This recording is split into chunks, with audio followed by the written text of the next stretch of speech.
So, welcome everyone.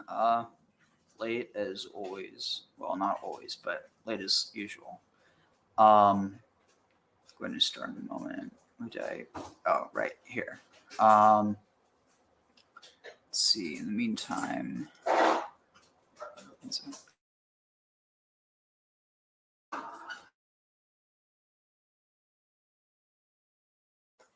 I present share screen. Shoot, it's been a while since I opened up the. Okay, so we're not on sub anymore. We're on Tazria. What on earth? Memory formula. Oh, right. So, let's see.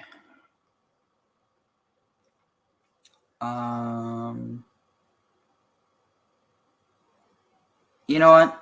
Because there's been a lot of disinformation around this. Here, let's watch this in the meantime, just to relax a bit before we start. I am here to tell you today that your feelings are valid. Your trauma is valid. Your hurt. In this video, I am going to reveal the name of the rabbi that the Christians are calling Yeshayahu ben David. Now, the Christians are saying that this rabbi revealed himself on the 27th of March, which for them was Passover. For us, it was Shabbos and the beginning of Pesach, as the Mashiach of the Jews, the King of Israel. They're calling this rabbi the Antichrist, and it's attracting a lot of media attention. I just released a video where I explained everything about what is happening in the video footage that the Christians are using to say that the Jews proclaimed their Messiah and that this Messiah is the Antichrist. And I can tell you that it's all not true. The name of this rabbi is Rabbi Shlomo Yehuda Be'eri, and to most people, he is simply known as Rabbi Shlomo Yehuda. He also has a nickname, which is the Yanukah. The name Yanukah comes from the Zohar and is given to people that from a very early age have exceptional Torah abilities, and many people call them by this name if they think that these individuals will become great Torah scholars. So there was a lot of reports on YouTube, on the internet, that this rabbi is 30 years old. In fact, he is 32 years old. Like I said in my previous video, you can see from the way he looks and the way he dresses that he is a Sephardic rabbi. And that was in fact accurate. Now, he was actually born and raised in Israel, but he traveled a lot in his childhood and he grew up very poor. He's also famous for being a musician, playing the keyboard. And what has made him so famous in the Sephardic world is the fact that he is extremely shy and very humble, which is all good traits in the Torah world. He also has a vast knowledge of the Torah and can recite most of the Torah as well as the oral law by heart. And I will be posting a few of his shurim where you can see that he does have a vast knowledge of the Torah. Now, to clarify this for all Christians watching this, we have, Baruch Hashem, a lot of Talmidim Chachamim. This rabbi is most certainly, even though he's only 32 years old, he is described by a lot of other rabbis as a Talmid Chacham. Now, a Talmid Chacham, directly translated, is a Talmid is a student, and a Chacham is someone that is wise. So, a Talmid Chacham is a wise student. And the reason we give our greatest rabbis this title is because a Jew never stops learning. Now, even though this rabbi has a lot of knowledge and he's a great Torah scholar, and many people in the Sephardic world says he's a Talmid Chacham, a rising star, other people call him, we, Baruch Hashem, have a lot of these rabbis. We have, for example, Rabbi Chaim Kanievsky. There is not a rabbi alive today as great as Rabbi Chaim Kanievsky, who lives in Eretz Israel, Bnei Brak. He, from a very young childhood, studied the Torah. He knows the Torah back to front. Bring him a source and he can give you an answer. There's world leaders coming to Rabbi Chaim Kanievsky for a bracha, for a blessing. Politicians meet with Rabbi Chaim Kanievsky, and he is by far the leading posek and rabbi of the Haredi world, not just in Israel, but also in the world. And there is many examples of big rabbis. So even though this rabbi, Rabbi Shlomo Yehuda, popularly known as the Yanukah, is a great Torah scholar and is called by his community a Talmid Chacham, that most certainly does not make him Mashiach. And this rabbi doesn't claim to be the Mashiach. This rabbi, if you watch his shurim, which I will, Tzaraat Hashem, post very soon, he's a very shy and a very humble individual, and clearly a great Torah scholar and a Talmid Chacham. And I would like to personally ask Mechila for this rabbi if my previous video that I made calling him Rabbi Yeshiyahu ben David causes him any harm. I was just trying to clarify that he is not the Mashiach and that he is just a rabbi, even though he's a great rabbi. Baruch Hashem, we have a lot of great rabbis in Eretz Israel. He is still a great Talmid Chacham. And I feel that some things I said in the video, like he didn't have a big crowd, is disrespectful to such a giant in Torah, Mamash, a Talmid Chacham, and I ask for his mechila. So please stay tuned for all the shurim. I will post all the shurim that I have from him. I must also give a shout out to one of my subscribers that actually sent me a link to this rabbi so that I can access all this material. So thanks a lot to David Ben Israel, one of my subscribers. And if you want to become one of my subscribers, please click on the subscribe button below and stay tuned for all the shurim that I can find of this rabbi. Shabbat Shalom.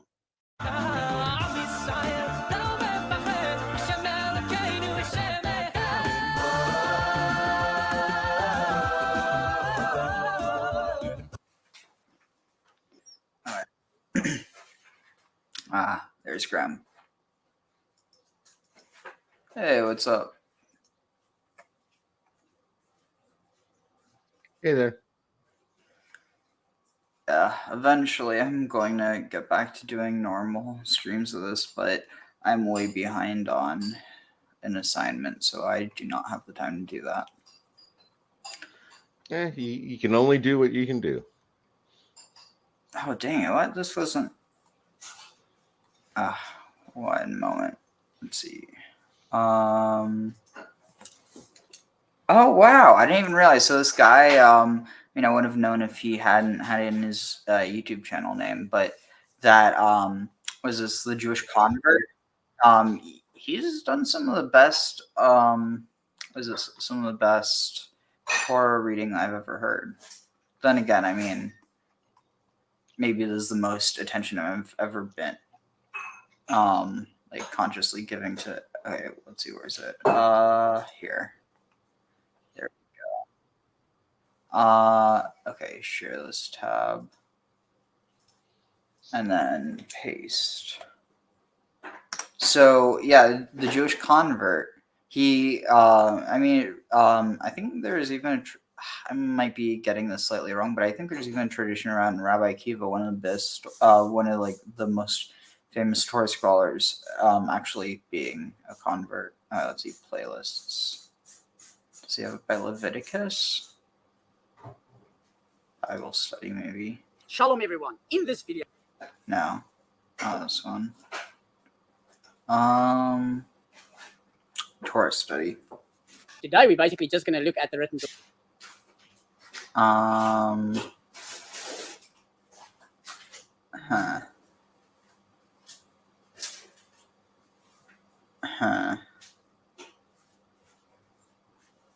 Okay, so we're on Leviticus. Let's see, Tazria. Mitzvah. So it should be Shemini. So where's Taz? Oh, here's Tazria. Alright, so now that we found that, now I'll find a video on Tazria.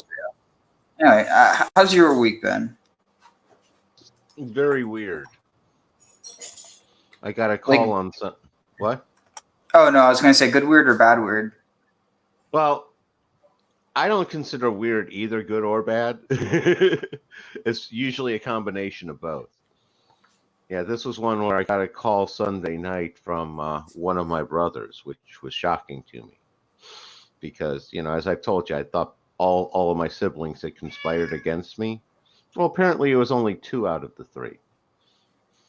Well, I mean, at least that's good to know. That way, it's almost like you're Joseph, and then you're finding out your brother's Benjamin.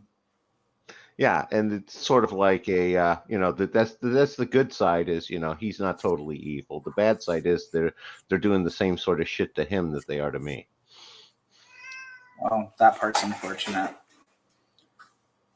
All right, let's see. But yeah, no, he's flying down on Sunday, so we're gonna spend some time together because he's in shock at everything. He didn't even know my marriage had fallen apart. Oh wow.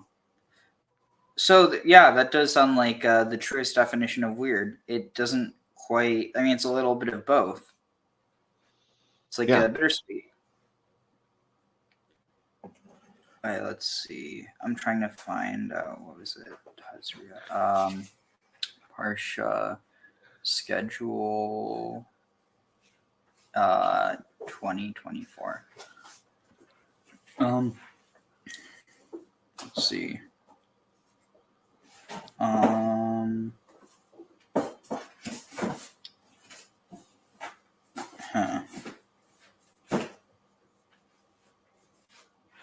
That's weird. So it just okay. So okay, that's not a good calendar. Here, I think I found one. Yeah. Let's see. February. Wait, we're on. No. So go to here. What 24? Okay, here. We're in April. Okay, so Tazria is Yeah, was this past one. So Tzaraat is going to be tomorrow. Okay, perfect. I just want to make sure we're right where we are.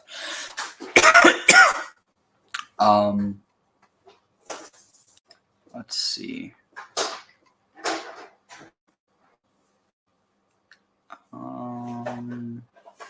Wait, what is this?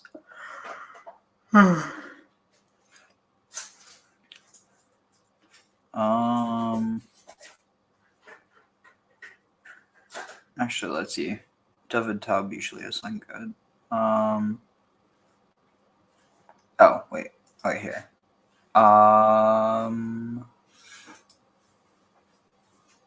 Sorry, I didn't have everything set up ahead of time. But here.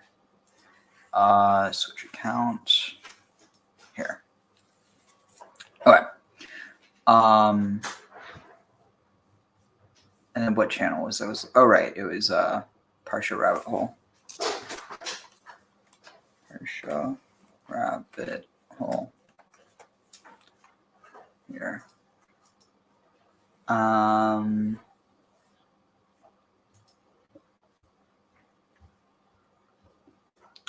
Okay, here. So I've been making an extra $500 a week just for this online job where I can get paid for reading script. Hi, I'm 𝐕𝐵𝐷, and welcome to the Parsha Rabbit Hole, where I find something weird in the weekly Torah portion and follow it all the way down until it gets even weirder. This week's rabbit hole eventually gets us to soulmates, smart fetuses, and reincarnation. Holy reincarnation! But as always, we have to get there. This week's episode is dedicated to a young viewer named 𝐕𝐵𝐷, whose parents said, quote, "To my wonderful son who I love learning with and spending time with, may you always be blessed with making the world smile." And then they add, "Stop eating all my candy. Love, Mom and Dad." Aw, thank you, 𝐕𝐵𝐷 and family. That was lovely. But I'm going to stay out of the family candy politics. That's none of my business. If you'd like to dedicate an upcoming episode of the Parsha Rabbit Hole or make a small recurring donation to help me keep on digging, go to creativejudaism.com/donate. All right, let's get started. This week's Torah portion, Parsha Tazria, teaches us some laws of tumah, ritual impurity. But it starts with babies. Even weirdos are cute when they're babies. Specifically, laws regarding a woman who gives birth, when she needs to immerse in the mikvah and bring sacrifices to the temple, as well as a brief mention of the mitzvah of bris milah, so baby stuff. Which got me thinking about some of the weird stuff in Gemara and in Midrash about what a fetus gets up to before it's born. For example, one place in Gemara says that a candle is lit for it above its head, and it gazes from one end of the world to the other. And then it brings a proof from a verse in Iyov or Job that talks about having a candle on your head. Candle head! Then the Gemara continues and says that you shouldn't be confused by this idea that a fetus can see from one end of the world to the other, because when a person dreams, they can be physically located in one place, but see a dream that takes place in España, which is Spain. So, despite the Gemara's reassurance, I am indeed still confused, which is just what I'm looking for. So that's where this week's rabbit hole starts, with confusing statements in the Gemara about fetuses. So if you're ready to see where that takes us, let's dive in. Okay, let's start with Spain. For some reason, I always like it when the Gemara mentions Spain. I'm not sure exactly why. I think it's because the Talmud exists in such a different world than the one that I live in, and it takes so much work to kind of place myself there, that it's exciting when a familiar geographic landmark pops up. But I was wondering, why Spain? Spain is mentioned in this context throughout the Talmud as a far-off land, kind of the way people sometimes use Timbuktu.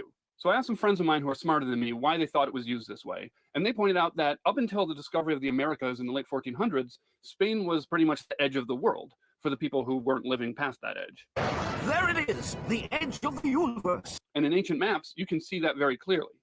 Okay, so now that we know why the Gemara used Spain specifically, we still have to figure out what's going on with the fetus seeing the world from one edge to the other. The thing is, none of the popular commentaries had anything to say about it. But I did and I found an That's a reference to Adam. Not in this commentary on the Talmud. There's this idea that Adam and Eve, like when they were first created, that they were able to see from one end of creation to the other. True. I was going to say, yeah, no, absolutely.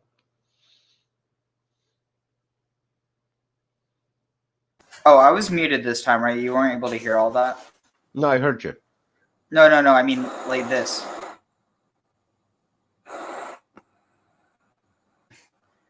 Never mind. I feel like if there was a noise, you would have known. Yeah, no, I didn't hear the noise.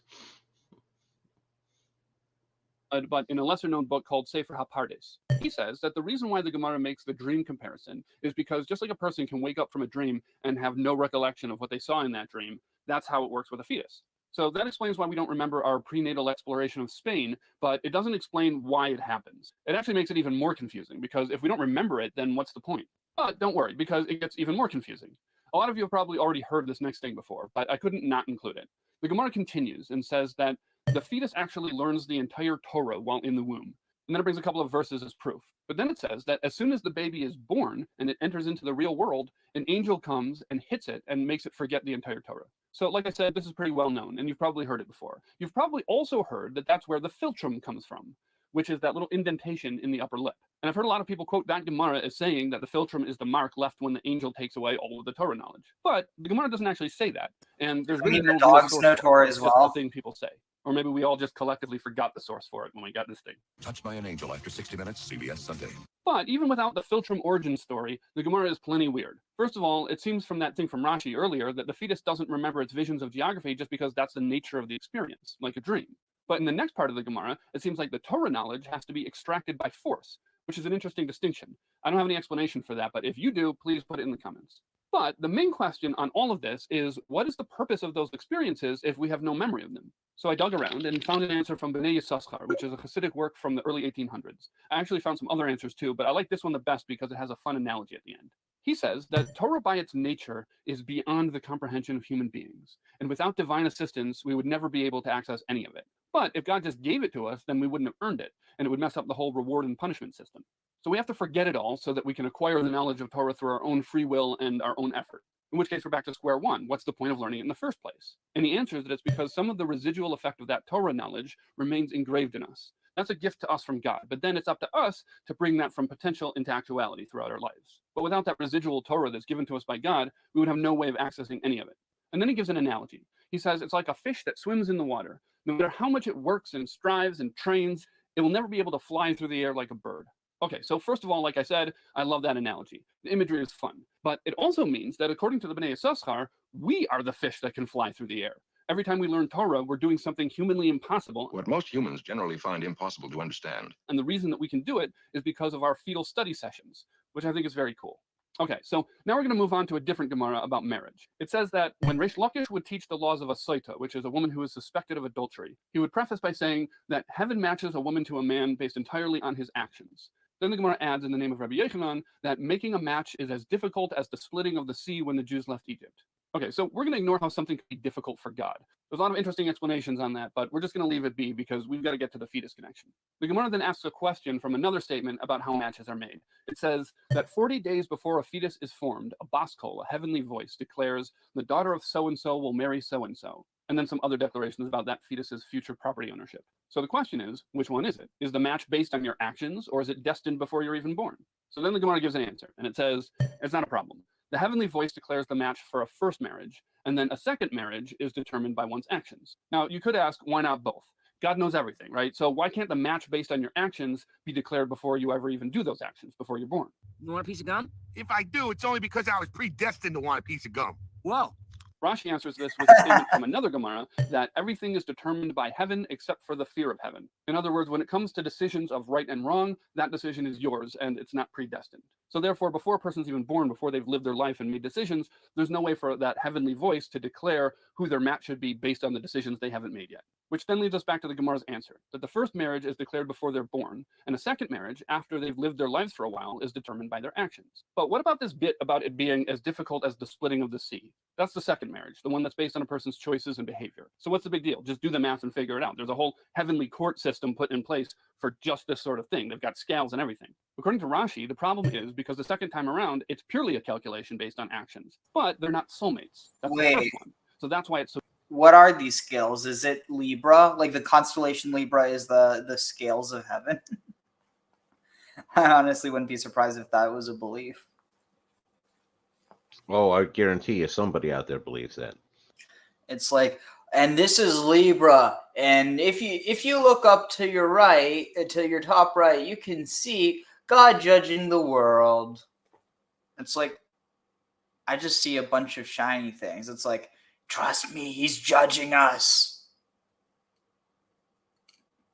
And I'll tell you what his judgment does. And how that's usually how the priests work. Yep. And how I prove it? You got to trust God. That's like step 1, interpret. Step 3, the truth. Step 2, profit.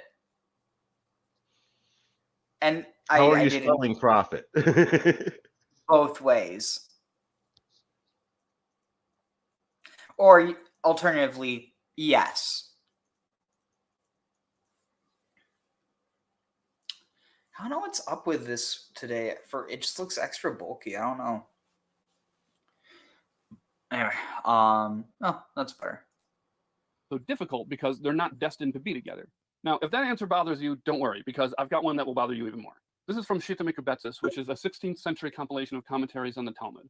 It says that there are some who explain that the reason why the second match is compared to the Exodus is because in order for the Jews to leave Egypt, God had to kill a lot of Egyptians. And this is the same for a second marriage. This couple is already married to other people, so God has to start killing off the first husband and first wife so that the remaining parties are now available to get married.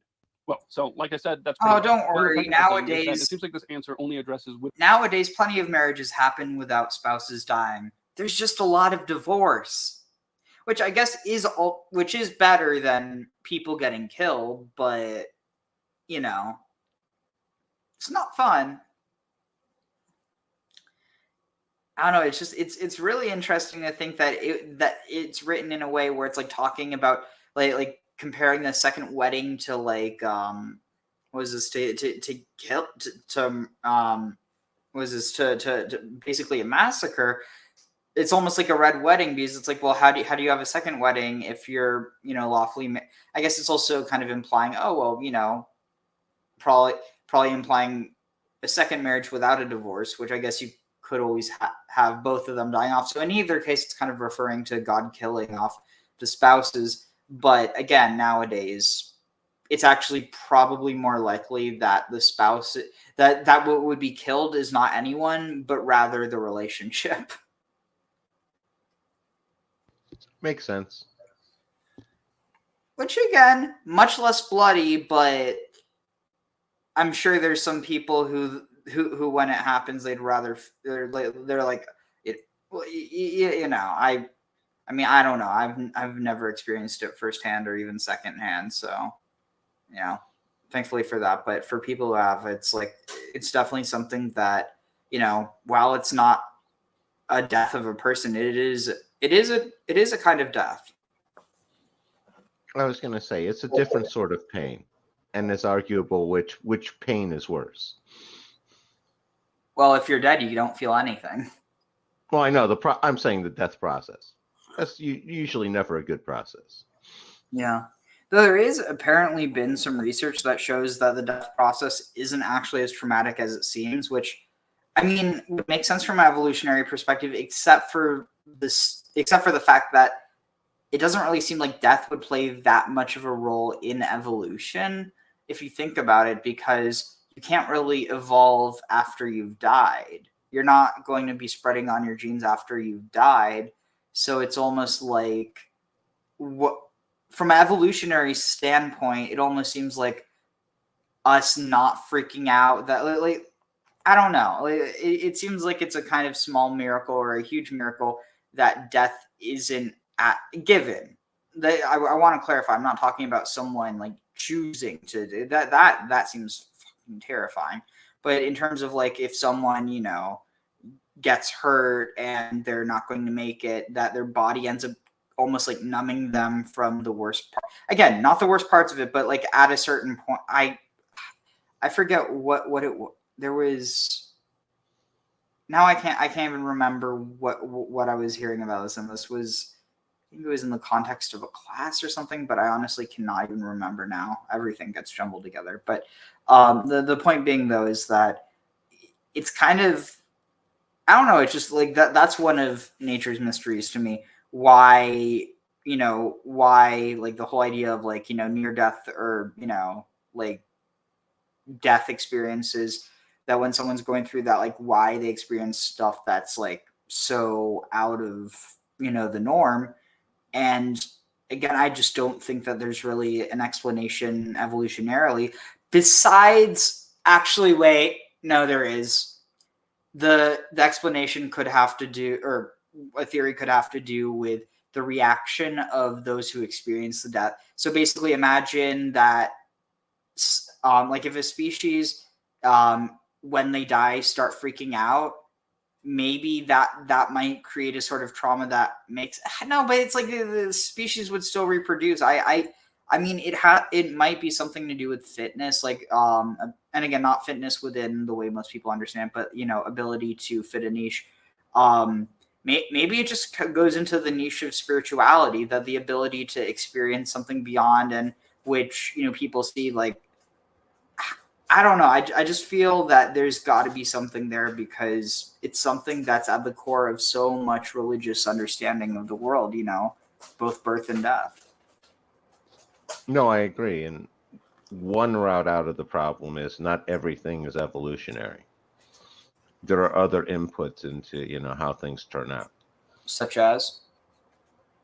Well, choice is one thing. Evolution really doesn't explain individual choice. Yeah, but what about the development of like pre-human? I mean, I guess on some level, what do you mean by choice? Because before you have things that are cognizant, that are able to make choices, it's more so that choices or like options are happening rather than. Well, choices. I was going to say, this is where, again, I tend to be very precise in definitions, and that's the difference between choice and decision. Decision is a conscious choice. Everything makes choices. Electrons make choices. It's not necessarily a conscious choice. It's just A or B, and it picks one. Doesn't have a reason. But it's not making a choice. It's more so taking a choice. Well, now you're going is what's the difference between taking a choice and making a choice? Like, I would say that one already exists. The other is being made by the very nature of choosing. Whereas, like, or not choosing, but like, I don't know. We're kind of, I don't know. I kind of see we're in a territory where it's all blurring together into kind of a tough to put words to mess. But no, I mean, in any case, like, I mean, where do you think so when you said or like making that choice, do you think there was like a conscious choice to be able to, that death is this, obviously it's traumatic, but like that it could be much more traumatic if you really think about it? I think it's more of the uncertainty of death is where a lot of it is, because if you look at the death process, once you get, halfway through the funnel, people stop having issues. It's that first initial entry and that transition from your regular life into the death phase that derives a lot of fear. So it's almost like, so do you think that's also why people seek that, like, out of body or near-death experience, like outside of like actually dying? Because it's like you're almost able to like the thing. It's almost like the idea of the only thing you have to fear is fear itself, and there's like on some level, once you get past the fear, it doesn't exist. No, that very well could be for a lot of people. Makes sense. Interesting. Anyway, let's continue. Widows and widowers and not divorce. But I think it could be easily extended by just saying that God has to kill the marriage, so to speak. Anyways, the most fascinating thing about this answer to me is that it changes the entire meaning of difficult. It's not logistically problematic, it's ethically problematic. And I think it's very interesting to think about the challenging parts of our lives as being ethically troubling for God, whatever that means. Okay, so at this point, I imagine that there are probably a lot of people out there watching this who have very happy second marriages who might disagree with this idea that only first marriages are soulmates. But when I was digging around for this phrase, first match and second match, I found a Kabbalistic explanation from the Arizal that looks at this whole situation completely differently. But before we get there, let's get some background. There's a verse in Parshas Mishpatim that's talking about the laws of owning Jewish slaves, and it says that if a man entered into slavery with a wife, then when he's released, his wife is released with him. I'm not going to get into what the literal meaning of that verse is, but the commentaries explain there that all of the details in all of these verses teach us all sorts of limitations and stringencies that require one to treat slaves very well, which takes care of all of the issues and makes the subject not ethically problematic at all. But we don't have to think about any of that anyways, because what we're thinking about is the Kabbalistic interpretation of this verse. The Zohar looks at all of these verses about being released from slavery as being about reincarnation. And reincarnation breaks no physical laws as we know them. And it says that this verse is talking about a couple who is married and they aren't able to have children. But Hashem doesn't withhold reward from any creation. So when the verse says that they will go don't have to think about any of that anyways, because what we're thinking about is the Kabbalistic interpretation of this verse. The Zohar looks at all of these verses about being released from slavery as being about reincarnation. Reincarnation breaks no physical laws as we know them. And it says that this verse is talking about a couple who is married and they aren't able to have children. But Hashem doesn't withhold reward from any creation. So when the verse says that they will go out of slavery together, it means that they'll be reincarnated together and that they'll be reunited in their next life.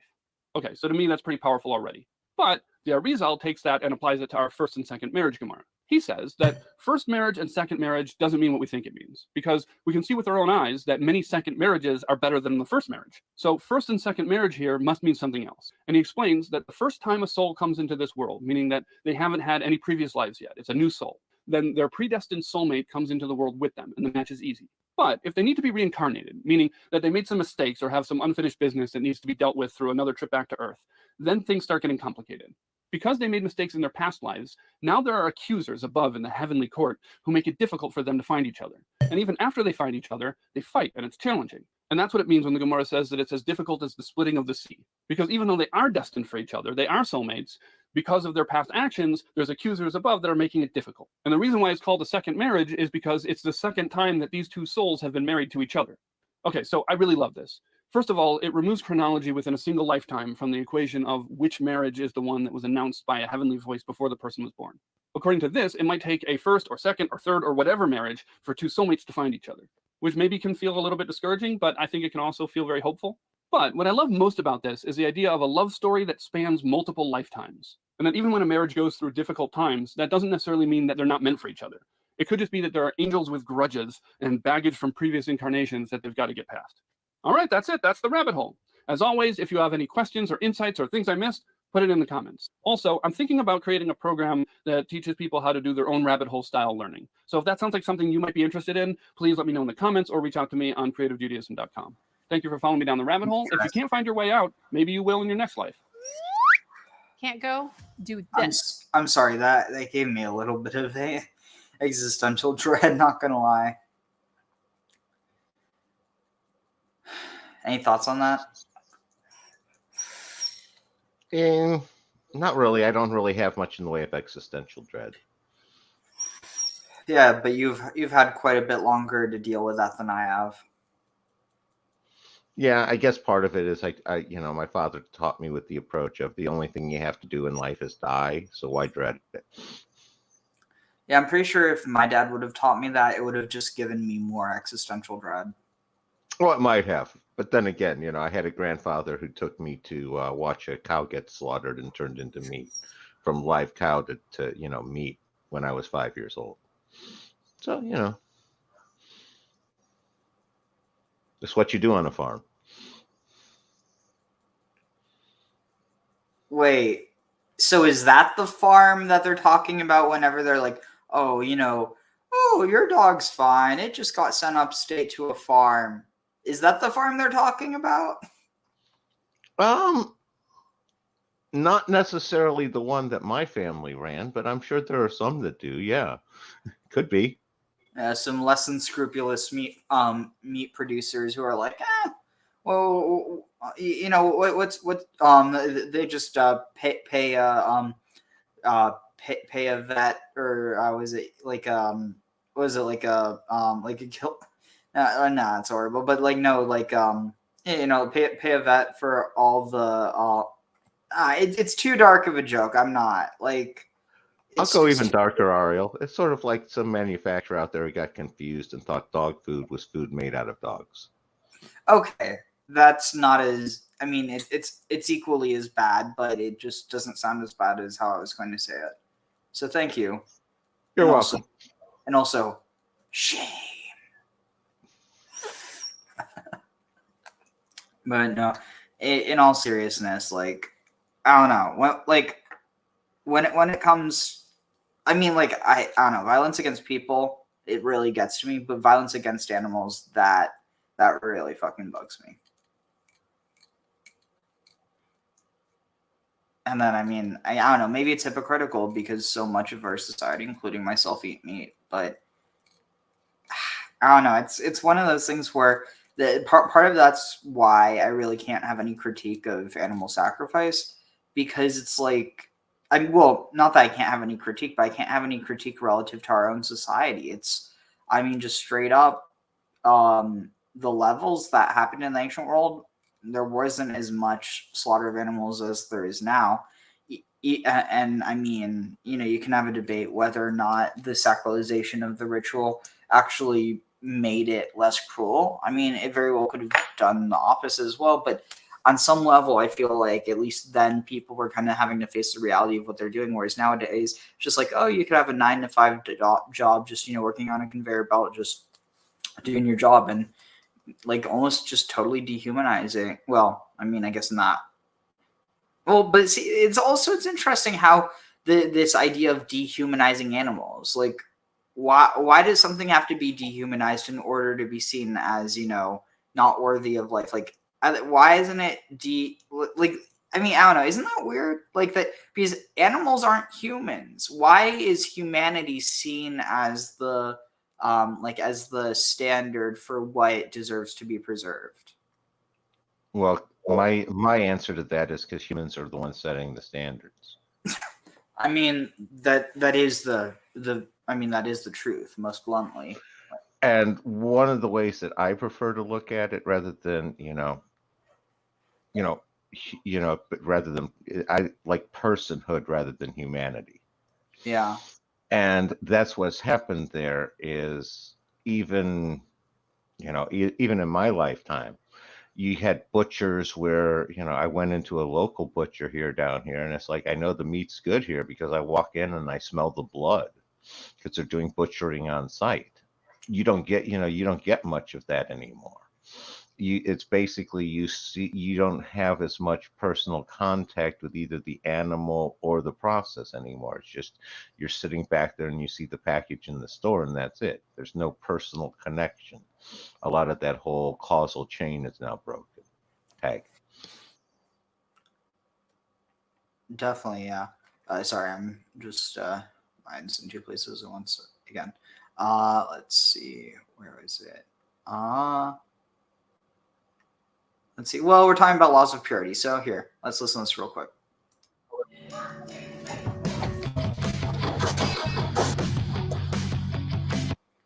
This video is brought to you by 𝐤𝐕.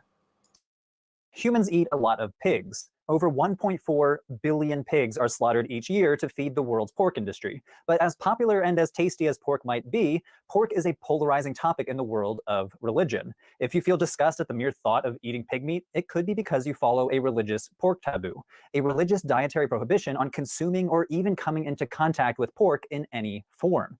Judaism and Islam are probably the most famous examples of religions with pork prohibitions, but some branches of Christianity ban eating pork too, such as the Eritrean and Ethiopian Orthodox churches, as well as the Seventh-day Adventists. For Judaism, the prohibition can be found in the Hebrew Bible. Leviticus chapter 11, verse 7 states that pigs are unclean animals that should never be eaten, but that other mammals are fine as long as they have cloven hooves and chew the cud, like a cow, goat, or sheep. This is one of the rules of following a kosher diet. Jews, Muslims, and others have been following pork prohibitions for centuries. But where did this prohibition come from? In this episode, we'll explore the archaeology of the pork taboo. Let's start by going way back in time. Humans have been consuming pig meat for thousands of years. Long before the dawn of agriculture during the Paleolithic period, humans hunted wild boar. This is when hunter-gatherers exploited natural resources in the landscape to survive, following edible plants and animals with the seasons. Once humans settled down and started to grow their own food by the Neolithic period, around 9700 BCE, they also began to raise wild pigs as an efficient source of protein. And I say efficient because when it comes to managing herds, domesticated pigs have certain advantages. Pigs breed quickly and produce many more piglets than wild boars. They're also quick to wean, fatten, and sexually mature, all within the span of 12 months. These characteristics mean that a lot of pigs can be raised for their meat within a single year, providing a stable and relatively reliable source of food. Moreover, pigs are very useful because they aren't picky eaters. They're omnivores that eat a lot of waste produced by humans, like food waste and even human and animal excrement. In other words, pigs help to clean up after humans by eating their trash. Thus, they're very useful to have in urban areas where waste can build up and spread disease if it's not managed. So, raising pigs in a city is actually an incredibly efficient way to get rid of trash while also fattening up a herd for their meat. Pigs do have some drawbacks, though, which have been used to explain the origins of the pork taboo by some scholars and zooarchaeologists, archaeologists who study animal bones in order to understand the relationships between humans and animals. We'll get into that theory shortly. A landmark study in the late 90s developed a set of pig principles that help explain both the advantages and disadvantages of pig domestication from cultural and environmental perspectives. Max Price, a zooarchaeologist and leading expert on this topic, has recently updated this list based on new findings in his book, Evolution of a Taboo. Amazing book. If you really want to understand this topic, go buy his book after you finish this video. Let's take a closer look at some of these pig principles. Environment. Pigs are not very mobile and don't need big pastures like cattle or sheep. This makes them ideal for raising inside a settlement or city. Plus, they eat human trash, but it makes them poorly suited for pastoralist and nomadic lifestyles. Number 2, society. Throughout history, pig husbandry in cities is often associated with lower socioeconomic status. Number 3, settlement. Pigs are useful for helping people to settle a new area.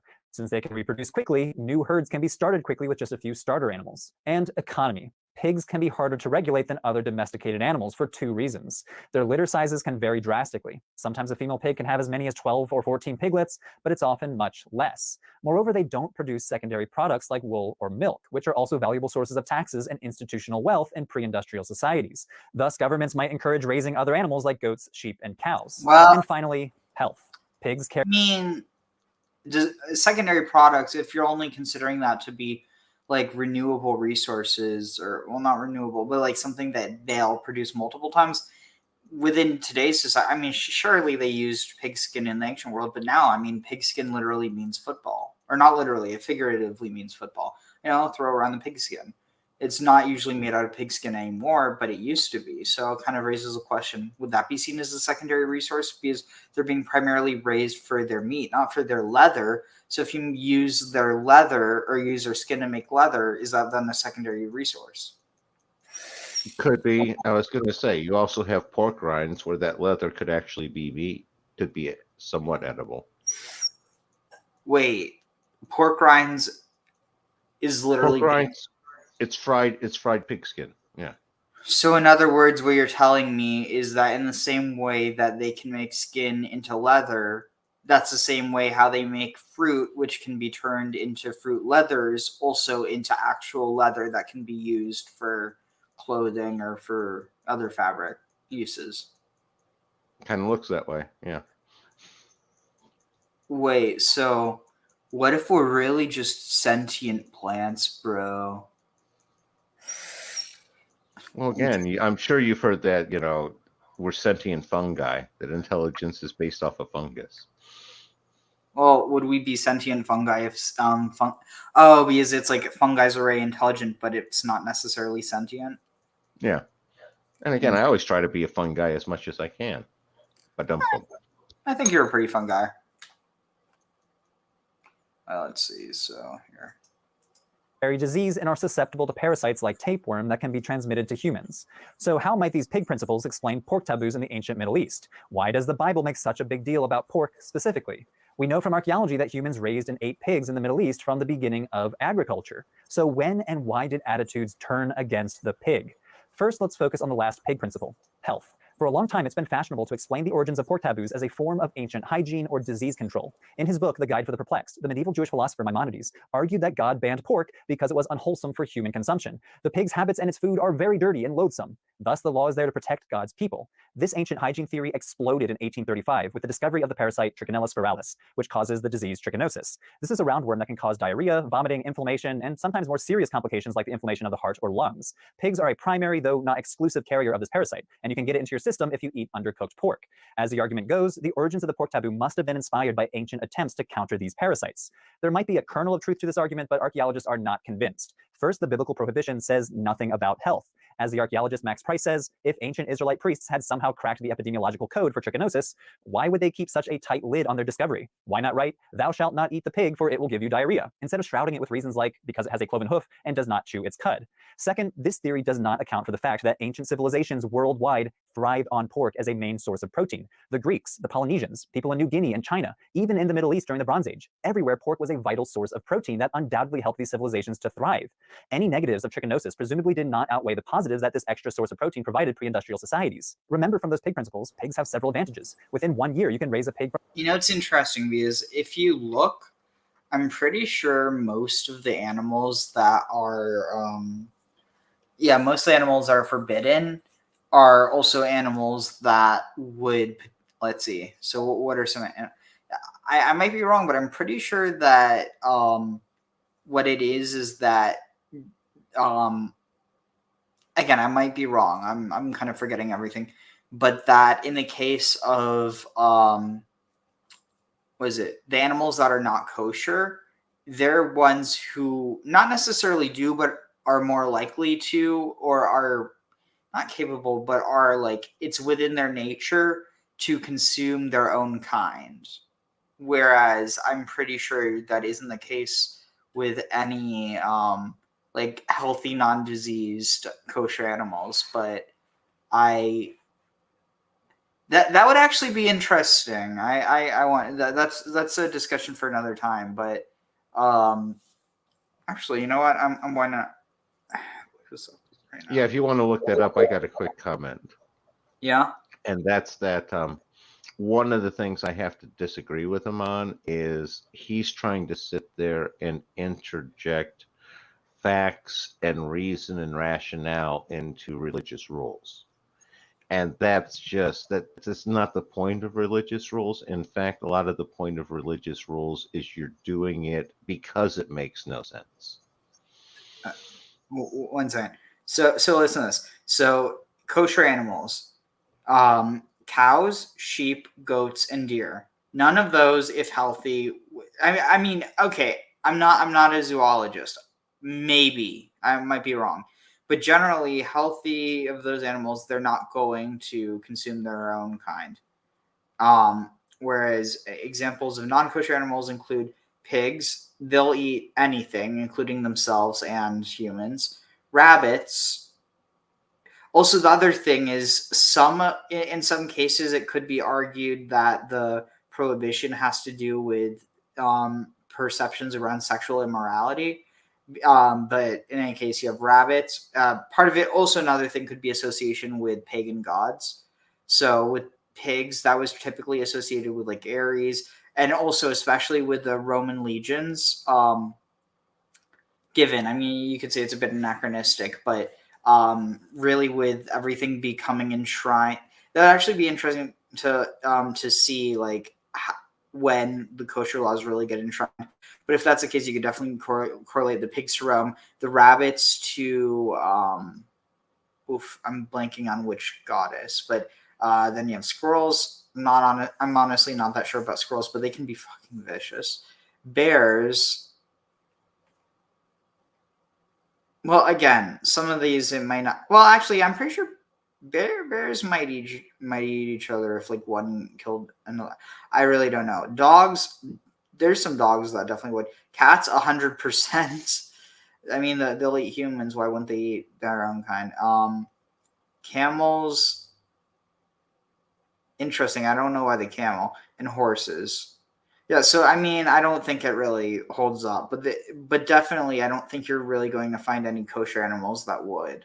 So, like, I think there's probably all this rationale, all these ritual rationales for animals not being kosher, whereas I think the ones that are kosher, it probably has more to do with their perceived lack of those qualities that things are made, unkosher for Well, there's another pattern I'm seeing there, and that's that all of the animals that are kosher are herbivores.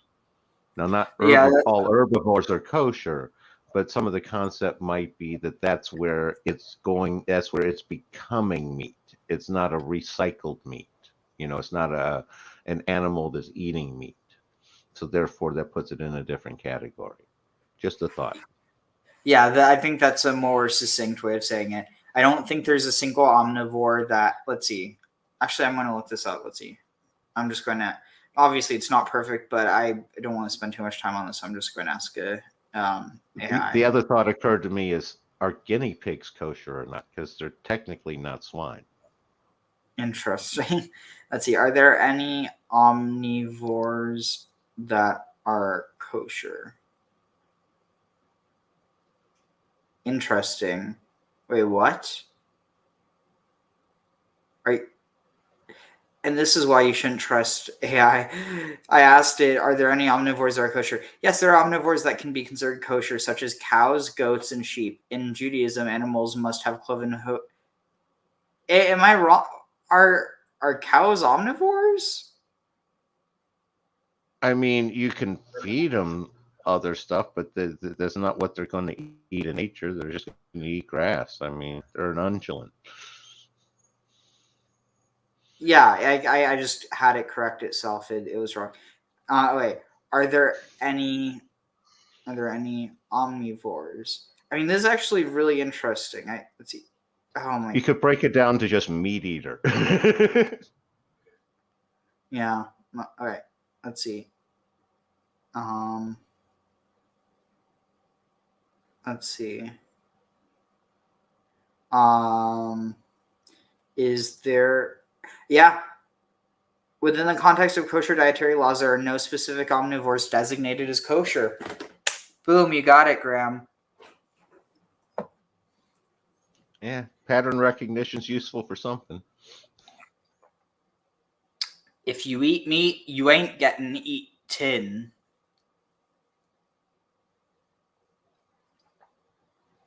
Yeah, no, that seems to be the rule they're applying.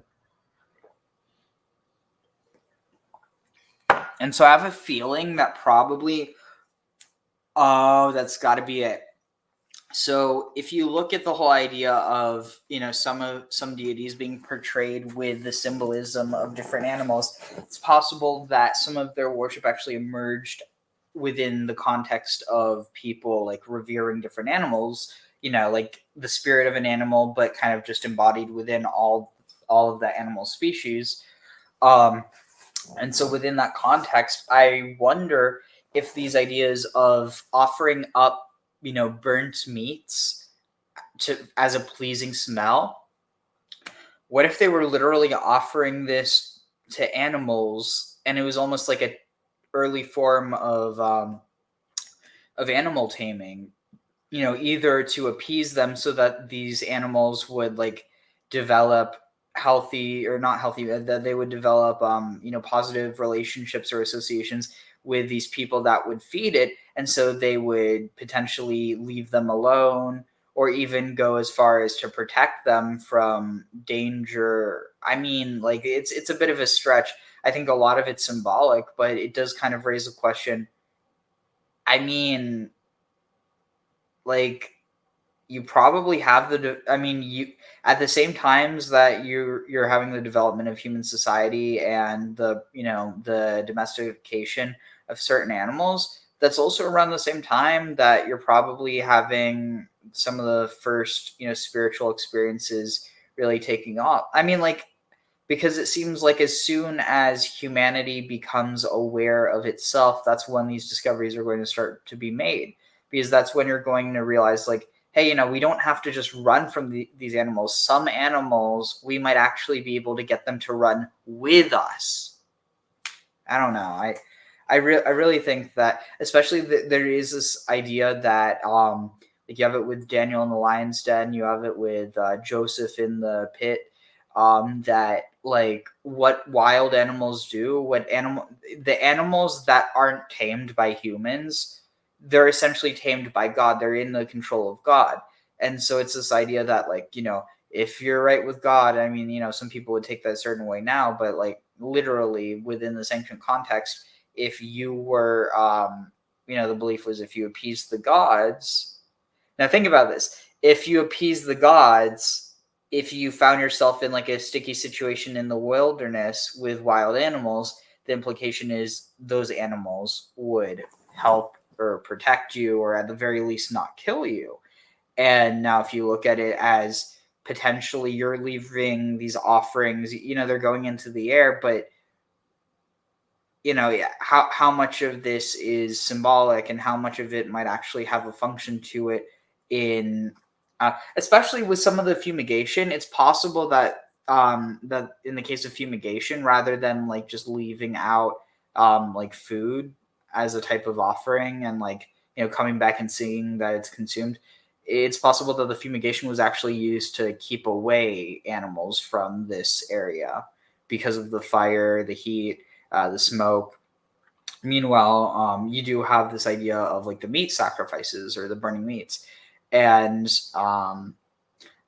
that actually probably does also play a role in the domestication of some animals, because along with this relationship that that humans were developing with various different species of animals and domesticating them, you also have them providing cooked food to species that previously didn't have access to that, and that allowed for that. I mean, if cooked food would have increased, nutrient availability and brain growth in humans, it's only natural, and I think it's been shown, by scholars, I'm tired. I don't have everything on the top of my head, but this is on the top of my head. But there's definitely been studies noting that that some of the same trends that can be found in humanity's Great Leap Forward are also probably responsible for the domestication and essentially, what's the word, like intelligization of, I don't know if that's a good word, like the essentially education or the, I don't know, the enhancement of intelligence. Increased cognitive capability. Yeah, the increased cognition of various species that previously had either merely, picked up the, or actually, no, it would have been that they either avoided or in some cases potentially even, I mean, it also gets tricky because when you're dealing with thousands of years, or even in cases of millions of years, you could have the ancestors of two species being quote unquote enemies, or one being the prey of another, and then you give it a million years, and then both of their descendants, and again, you can't just say one descendant, but that some of both of their descendants end up becoming essentially what's the word, like cohabitating and having this symbiotic, or in some cases even parasitic relationship. But the funny thing is, and again, I don't think that I think that I don't know, it's way too easy to just immediately label something that's seen as parasitic as evil or bad, but there's a specific definition to it. But at the end of the day, it's almost like, and I guess here's my argument: is something a parasite even if its host is emotionally attached to it? It depends on how you're calculating benefit or benefit to the host. And I was going to say, you hit a good one on the secondary cognition change, and that seems to be like a second stage, because the first one is going to be based off of solely supplying food. You're going to have a natural, symbiotic relationship, like, humans and cats and humans and wolves, where the natural excess of human activity is something that those species can very much use, and therefore they want to associate themselves with humans, and the humans benefit too. So it's it becomes a very symbiotic. And you pointing out the cognitive change, there seems to be like a second stage that kicks in after the first two species associating with each other. Tag. Yeah. Also, you don't want to forget about hawks and falcons, because they've also been so useful in hunting and trapping. Definitely. Yeah. So anyway, let's maybe a few more minutes of this, and we'll move on. From birth to your dinner table. They can also dispose of your trash. So in the end, as Price argues, the health-related explanations attempt to force-fit the pig taboo into a functionalist framework, rather than pursue scientific interpretations of the available historical information. The archaeological and historical data points to a much more complicated origin, rooted in Bronze Age economics and Iron Age social dynamics. We'll start with the economics, and then we'll get into the social dynamics. But first, speaking of efficient sources of protein, I want to thank the sponsor of this video, 𝐤𝐵. 𝐤𝐵 is a new and different way to get healthy and achieve your fitness goals using psychological tools from the end audio. You make the decisions lasting, leverages 𝐤𝐵, helping you learn how your mind works so that you can decision making. It's all about helping you learn why you make the decisions that you make, and helping you learn how your mind works so that you can make small, offers daily lessons and food tracking functionality. It left on your personalized 𝐤𝐵 program. Click on the link in the description. Say you're living so you just go to fitness and health 7 morning snack. All right, type in, just ate 1 pound of wild boar. So you just go to, you have fitness. Leonardo da Vinci seems to have encrypted the Great Pyramid of Giza into the Vitruvius. And with that, back to pork. So to get a better understanding of cultural attitudes towards pigs, let's jump forward in time from the Neolithic period to the Bronze Age. The story of the pork taboo is a story of the steady decline of the pig's popularity from the early Bronze Age to the late Bronze Age. According to archaeological surveys in the region, in around 4000 BCE, pig bones made up about 30 to 40% of the total livestock at some of these settlements in the region. By 3600 BCE, it was around 16 to 30%, and by 1600 BCE, pig bones at archaeological sites were really rare. Why the decline? The first explanation is economic. Like I said earlier, pigs are not conducive to wealth creation in pre-industrial societies. Horses and donkeys, oh yeah, they are wealth generators as beasts of burden. Same with cattle. They can plow fields and their manure helped to fertilize the crops, so they were essential to the economy. Plus, cattle, goat, and sheep all provide wealth-generating secondary products like milk and wool. Like grain, these commodities are easily stored and traded, helping to fuel the rise of the big Bronze Age institutions that we see, like temples and palaces in the 3rd and 2nd millennia BCE, both in Egypt and the Near East. Pigs don't have much going for them. They don't really fit into the Bronze Age economy. They're small, so they're not useful for large-scale agriculture. They don't really produce secondary products except for lard to make soap, and they're harder to tax compared to other livestock. It seems that over the course of the Bronze Age, institutions started to dominate the wealth-generating types of livestock, while lower classes were stuck with raising pigs and were thus cut out of the best pathways to wealth.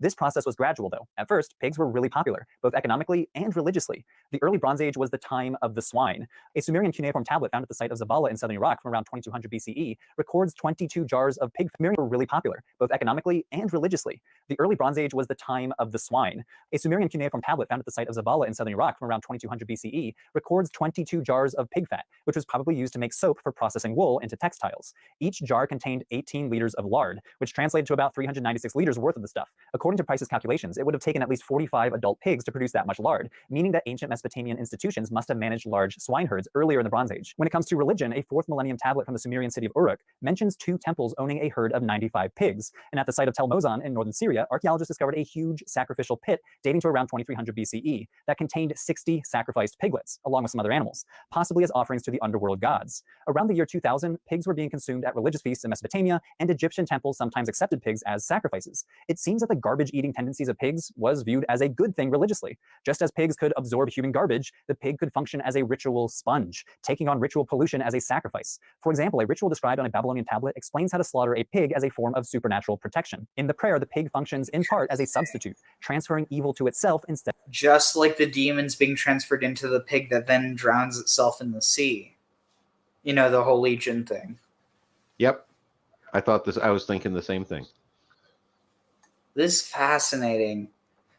Of the human. So pigs were quite common in the Near East for a long time during the Bronze Age, but this popularity slowly eroded over the centuries. Now imagine trying to say, oh, this whole thing about the, demons and the pig, they can't possibly be from a Semitic context because, don't the New Testament, that's Greek. You can't have any joke. Obviously, no one's actually saying that, but I wouldn't be surprised if there's people who, just downplay even that role because, that's not a motif that you have in Greece because the Greeks love their pigs.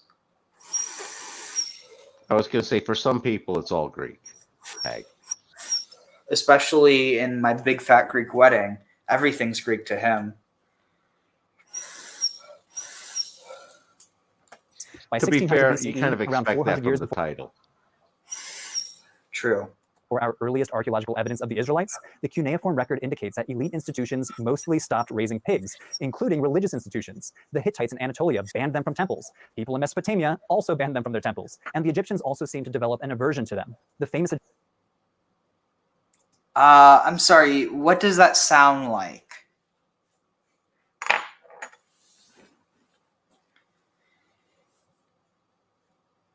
Any guesses? Where are you going? No. I think they might have had a particularly bad few years or centuries or God knows how long of swine flu, so to speak. Ah. Because why would they all of a sudden? Because if the thing is, eventually, as it spread and transferred to other species, it could have just people didn't realize that it was from them. But when it was just the pigs, it could have very well been seen as, this is it could have just been an attempt not to get sick. And then eventually it gets enshrined as we don't eat pigs because they're, any number of things, but it could also be seen as the only way that, diseases could have emerged in them is because there was a spiritual uncleanliness in them. Therefore, they're spiritually unclean and you shouldn't eat them. Almost like a reverse logic. No, exactly. It's exactly reverse logic. And again, it's not entirely wrong in all situations. It's just not dependable. Okay.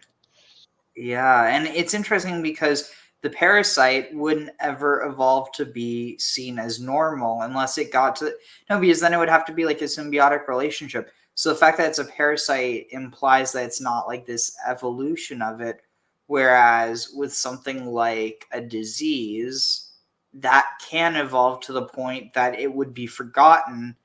Whereas what wouldn't be forgotten is that there was a disease that came from them. That's why people try to focus on the trichinosis, even though there's other species that also carry it. I don't know. There's any number of, ways you could try to rationalize this. Yeah, and a total tangent. I was just reading yesterday about they showed endosymbiosis in the lab, which is where they had one microorganism absorb the other and basically didn't eat it, but it's starting to use it as an organelle. Wow. Sort of like a mitochondria. Yeah, no, they actually observed it in the lab. That's honestly, imagine witnessing that. That's got to be like, honestly, that's got to be like semi-divine. Oh, they're saying like once it happens like once every billion years sort of thing. That sort of combination. It's just you have to have the right two creatures and they have to get along right. And yeah. No, fascinating. Wow. That is just amazing. Egyptian Book of the Dead includes a passage about the god Seth attacking Horus in the form of a pig.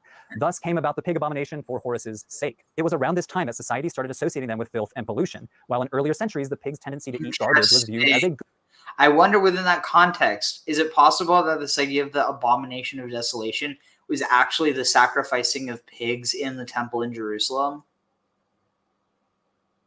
Yeah, no, that was always one of the main theories that I had heard. Really? Yeah, it was the sacrificing of pig on the temple, on the altar. I mean, I guess what I'm saying is, had you ever connected it to this idea, though? No, not specifically on these details.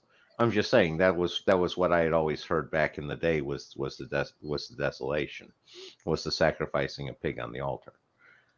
Interesting. In religious institutions, the Hittites in Anatolia banned them from temples. People in Mesopotamia also banned them from their temples, and the Egyptians also seemed to develop an aversion to them. The famous Egyptian Book of the Dead includes a passage about the god Seth attacking Horus in the form of a pig.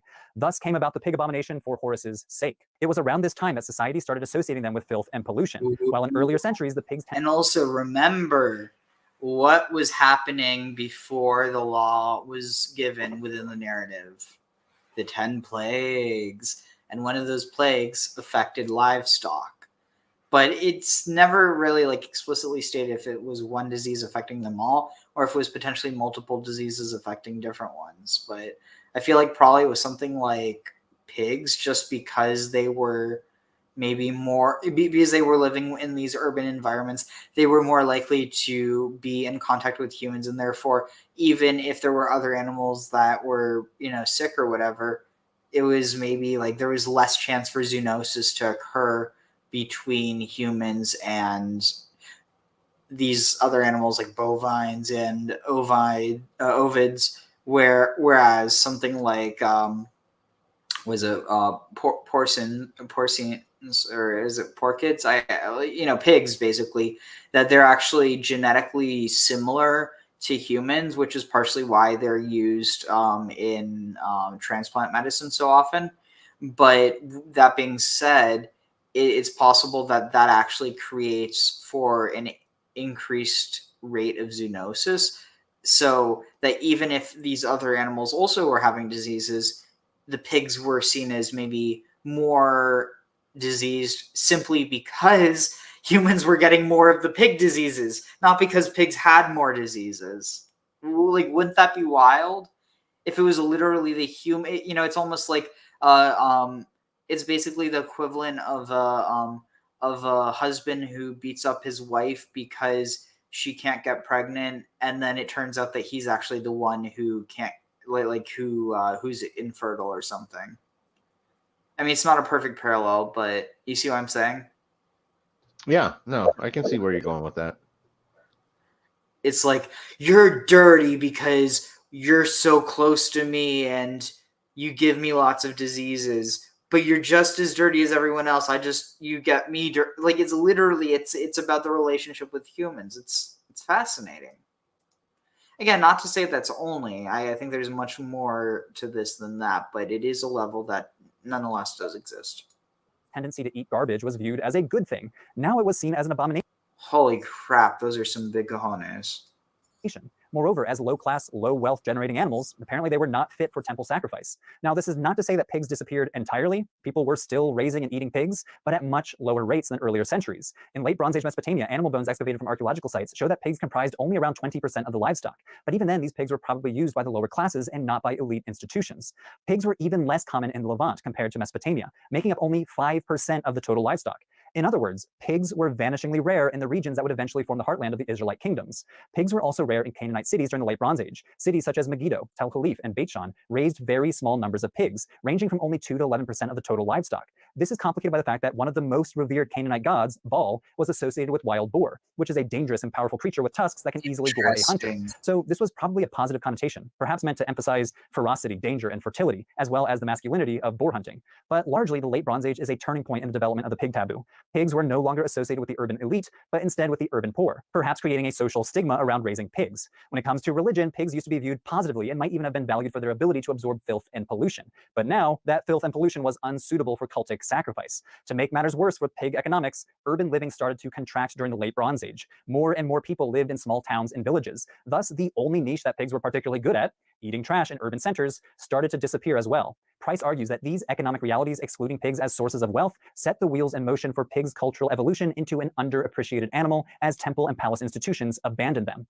All this to say, by the time the Israelites arrived on the scene, they found themselves living in a world where pig husbandry was already rare. They emerged out of cultures that for centuries associated pigs with the lower classes as well as dirty urban living. And now that we've discussed the economics, it's now time for the ancient social dynamics, specifically the rivalry between the biblical archenemies, the Israelites versus the Philistines. This rivalry may have inspired the Israelite pork taboo because the Philistines ate a lot of pork. These two people groups arrived on the scene during the late Bronze Age collapse, a time when the status quo began to crumble across the Eastern Mediterranean. The palace economies that we've been talking about and the long-distance trade that supported these economies disintegrated. The imperial superpowers of the time, Egypt and the Hittites, retreated or collapsed entirely.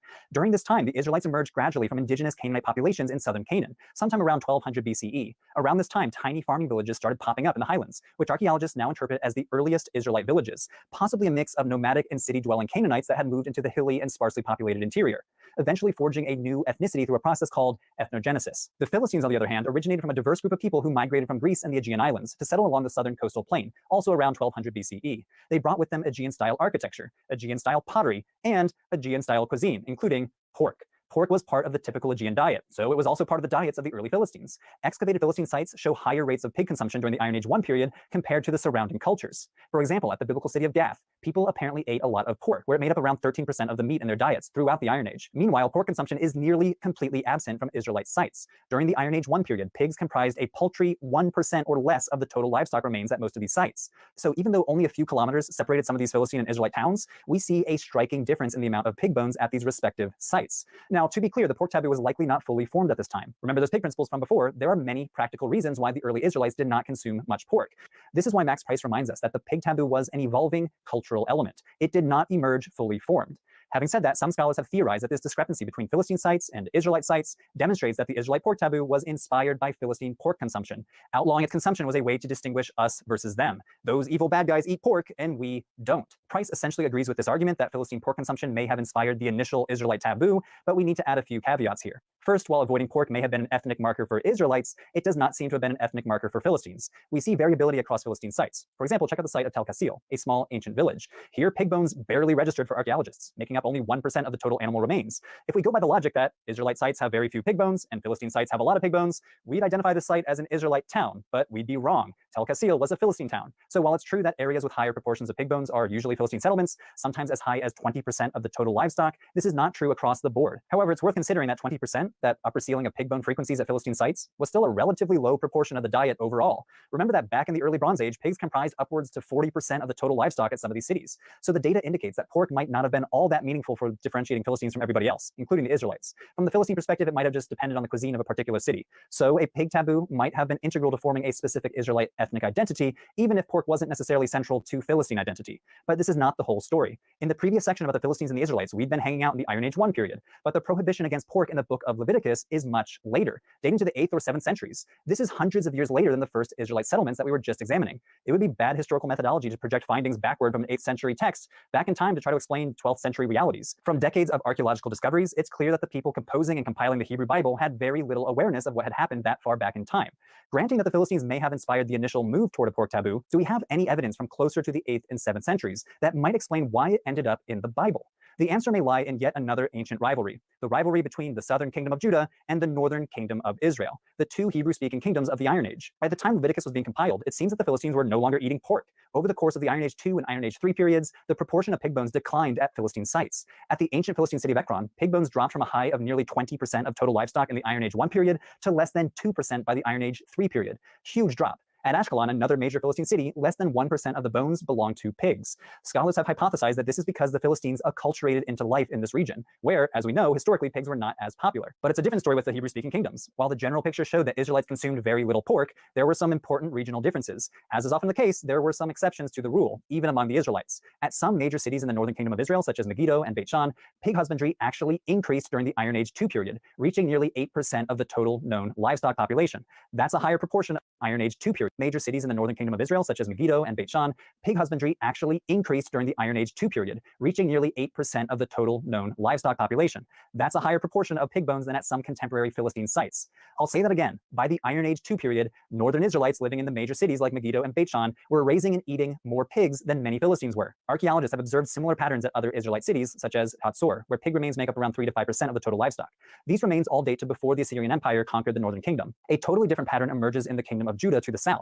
At the major cities of Lachish, Tel Halif, and Jerusalem, pig remains were virtually absent. So the pattern that emerges is not so much a clear-cut dichotomy between Israelites versus Philistines, but rather the data might point to a stronger dichotomy between Israelites versus Judahites, the lowland urban centers of the northern kingdom of Israel, who sometimes raised and ate pigs, versus those residing in the southern kingdom of Judah. So how do we explain this unexpected pattern, since it doesn't seem to fit into the biblical model of Israelite identity? Were some Israelite city dwellers purposely violating the pork taboo, or had the pork taboo not been fully established in this region? One explanation is that the pork taboo developed in the southern kingdom of Judah in practice and in writing during the 8th and 7th centuries. During this period, religious reforms were being carried out under kings like King Hezekiah and King Josiah, and the northern kingdom of Israel became a favorite target of the biblical authors, who were based in Judah. These authors frequently villainized their northern neighbors. From the perspective of the cultic and political leaders in Judah, eating pork was one of the many egregious transgressions committed by those wayward Israelites up north. During the Iron Age 2 period and all the way past the Babylonian exile, the pork taboo became important enough to the authorities in Judah that it became enshrined in the Torah. So, pork consumption could have been one of the things that the biblical authors latched onto in order to highlight the supposed moral failings of the Israelites, which led them to outlaw it forcefully in writing. In this line of reasoning, the pork taboo as an idea emerged in late Iron Age Judah as a reactionary backlash to the behavior of the northern kingdom, perhaps related to the ways those practices resembled their ancient rivals, the Philistines. Even though pork consumption was already relatively low, even among the Philistines, the creation of a religiously mandated prohibition on eating it marked a moral, religious, and ethnic contrast between the Judahites and everybody else. It was a line in the sand. In this model, Judah was the center of identity formation in the Iron Age 2 and Iron Age 3 periods. The religious reforms and prohibitions, including the pork taboo, reflected the world of Judah rather than the realities of daily life in the northern kingdom. These ideas stuck around and are still with us today because they were written down in the text of the Hebrew Bible. But the taboo really crystallized a few hundred years later during the culture wars of the Hellenistic period, when pork was a wedge issue dividing Jews from non-Jews, especially the Greek population. After the death of Alexander the Great, Judea fell under the control of the Hellenistic Seleucid Empire. When the king Antiochus IV came to power, he persecuted the Judeans, suppressing Jewish practice like circumcision and desecrating the temple in Jerusalem by sacrificing pigs on the altar. 2 Maccabees chapter 7 tells the story of King Antiochus arresting a Jewish mother and her 7 sons and trying to force them to partake of unlawful swine's flesh. When they refused, he subjected each one to unspeakable torture, killing them one by one. Though this story might be apocryphal, it demonstrates how the pork taboo now played a central role in early Jewish identity politics, a rallying cry which culminated in the Maccabean Revolt, when Jewish rebels overthrew the Hellenistic rulers and established their own government, the Hasmonean Kingdom, which lasted from around 167 to 40 BCE. So, if a rivalry with the Philistines inspired an initial move toward a taboo, and the rivalry between Judah and the northern kingdom, rivalry with the Philistines inspired an Hasmonean Kingdom, which... Wow. lasted from around 167 to 40 BCE. So, if a rivalry with the Philistines inspired an initial move toward a taboo, and the rivalry between Judah and the northern kingdom sharpened that taboo, leading to its codification in the Torah, then it was the clash 67 to 40 BCE. So, if a rivalry with the Philistines inspired an initial move toward a taboo, and the rivalry between Judah and the northern kingdom sharpened that taboo, leading to its codification in the Torah, then it was the clash between the Jews and the Seleucids that crystallized it for the rest of time. So to summarize, although pig consumption in the Middle East was initially very popular around the year 4000, over the course of the Bronze Age until around 1600 BCE, pork slowly but surely became less and less popular in the region. Both political and religious institutions seemed increasingly disinterested in raising pigs and focused instead on more lucrative animals like horses, donkeys, cattle, goats, and sheep. Raising pigs continued, but generally by the lower classes.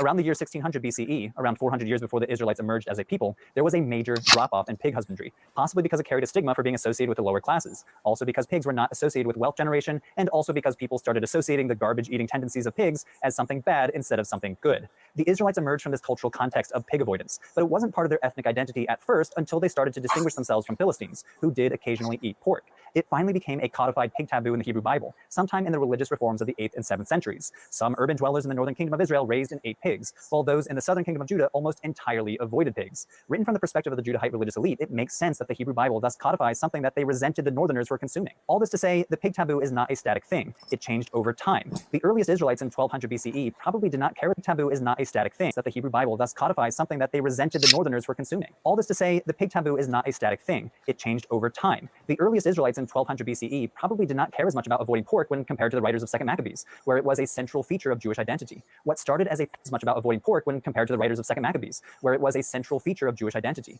What started as a passive avoidance because of economic or social stigma evolved into a key religious prohibition and ethnic marker by the Hellenistic period. Now, this is a complicated topic, and research is still ongoing. So if you'd like to learn more, I'm including the bibliography in the description below, and stay tuned for future episodes on how this taboo developed in early Islam. Thanks for watching.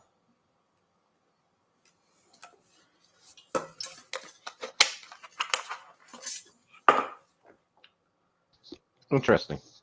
Yep. Hello, I'm David Miliband, President and CEO of the International Rescue. Okay, so our humanitarian focus. So we're going to, real quick, where is it? Of course, I can't find it now. It's so tiny. Here.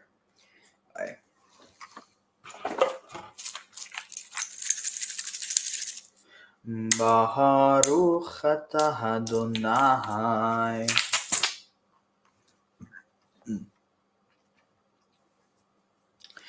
Barechu et Adonai hamvorach.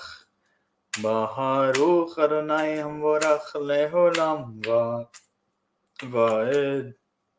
Baruch atah Adonai.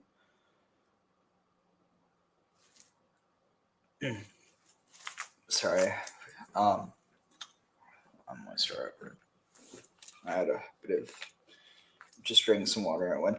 Well, it didn't go down the wrong way, but I didn't. I don't know. All right. Let's see where's. Barechu et Adonai hamvorach. Baruch Adonai hamvorach leolam va'ed. Baruch atah Adonai Eloheinu melech haolam asher בחר בנו מכל העמים ונתן לנו את תורתו. ברוך אתה אדוני נותן התורה. And now going back to where we were, Parsha Tazria. Here, so feel free to follow along. It's 26 minutes, so I'm going to speed up. الموشي الليمور دبير البني إسرائيل ليمور الشاكي تزري ويدبر أدوناي الموشي الليمور دبير البني إسرائيل لمور الشاكي تزريع ويالد زخر وطامئ 7 يمين كيمي نداث دبوثاه تطمع ويوم الشميني يمول بصار عرلثون كيمي نداث دبوثا تطمع وبيوم هالشميني يمول بصار عرلثو وشلوشيم يوم وشلوشت يمين تشف بذمي طاهرة بخل قودش لو ثقاع وإلهم مقدش لو ثبو عظمي لوث يمي طاهرة وإن قبا ثليل وطامئة شبه عايم كنتاثاها وشيشين يوم وشيشت يمين تشف عالدمي طاهرة وبملوث يمي طاهرة لذين أولفات تبين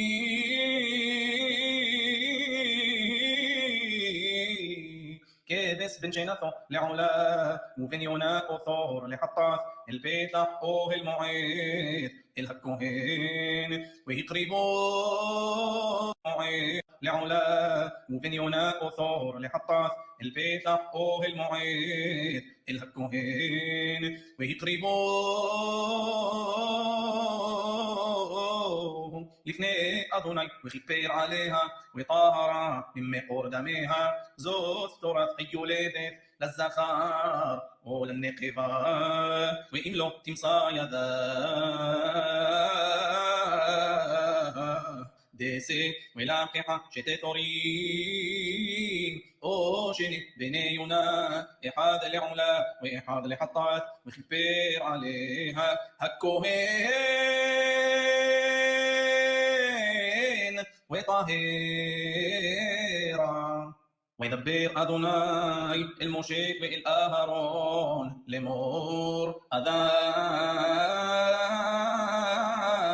كي بعور بسرو سيف وصباحت أو بهيرت وهيا بعور بسرو لنغع صراعت وهو الأهرون هكوهين أو الأحاد مبناو هكوهنين ورأى هكوهين إثنيغا بعور هبسار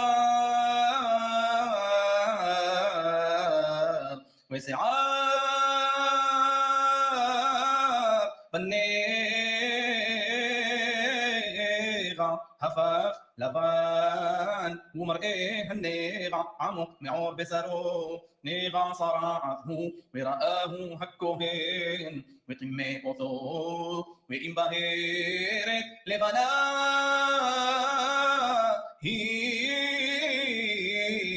بعور بسرو بعمق إن مرئيها من عور وسعرا لها فاخلفا بالأهرون لمور أدام كي بعور بسرو سيف وصباحت أو بهيرت وهي بعور بسرو لنغع صراعت وهو الأهرون هكوهين أو الأحاد مبناو هكوهنين ورأى هكوهين إثنيغا بعور هبسار وسعار بنيغا هفاق لبان ومرئيه النيغا عمق معور بسرو نيغا صراعته ورآه هكوهين وقمي أثو وإن بهيرت لبنا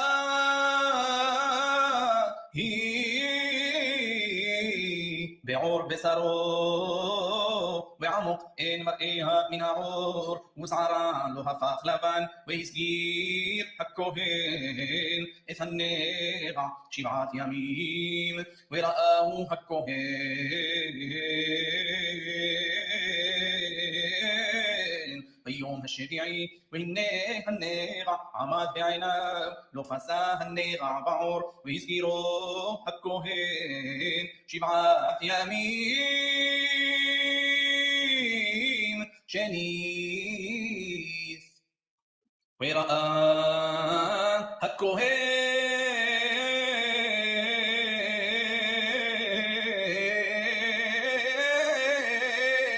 أثو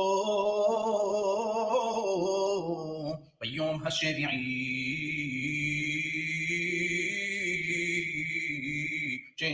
והנה כהה הנגע ולא פסה הנגע בעור וטהרו הכהן מזבחת היא וחיפש בגדיו וטהר ואם פסו תפסה המזבחת בעור אחרי הראותו אל הכהן לטהרתו ונראה שנית אל הכהן וראה הכהן והנה פסתה המזבחת בעור וטמאו הכהן צרעת היא נגע צרעת כי תהיה באדם והובא אל הכהן וראה הכהן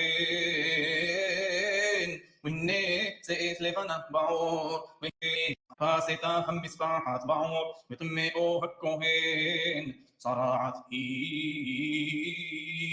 נגע צרעת כי תהיה באדם והובא אל הכהן וראה הכהן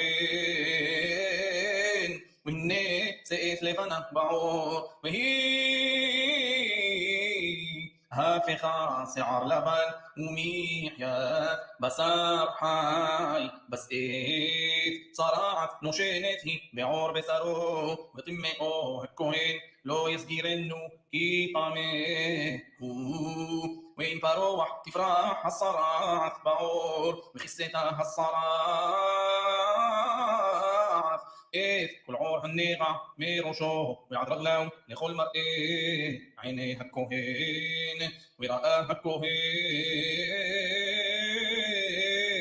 והנה כיסתה הצרעת את כל בשרו וטהר את הנגע כולו הפך לבן טהור הוא וביום הראותו בשר חי יטמע וראה הכהן את הבשר החי וטמאו הבשר החי טמא הוא צרעת הוא או כי ישוב הבשר החי ונהפך ללבן ובא אל הכהן וראה הכהן והנה נהפך הנגע ללבן וטהר הכהן את הנגע טהור הוא ובשר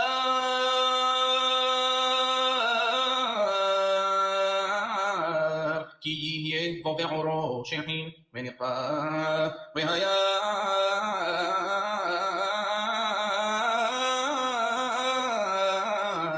במקום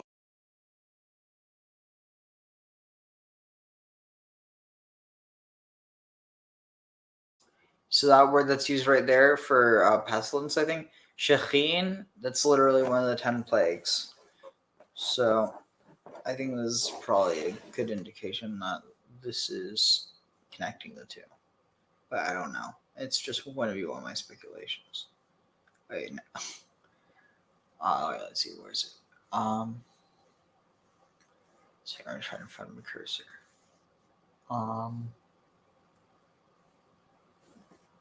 Okay, it was weird. Wait, where did the mouse go?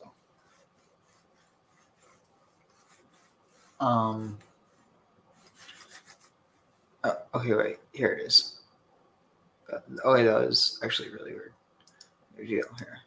أم الشيخي سيف لبنا أو ظهير لبنا أدم دامي ونرآ إلى الكوهين ورآ الكوهين وإني مرئيها شفال منها عور وسعرها هفاخ لبن وطمئو الكوهين نيغا صراعت هي بالشيخين أراعت وإن يرئنا الكوهين وإني إن به سعار لبن مشفلا إننا منها عور وهيخها ويسجيروها الكوهين 7 يمين وإن بسوت تفسي بعور وطمي الكوهين أوثو نغعي وإن تحتيها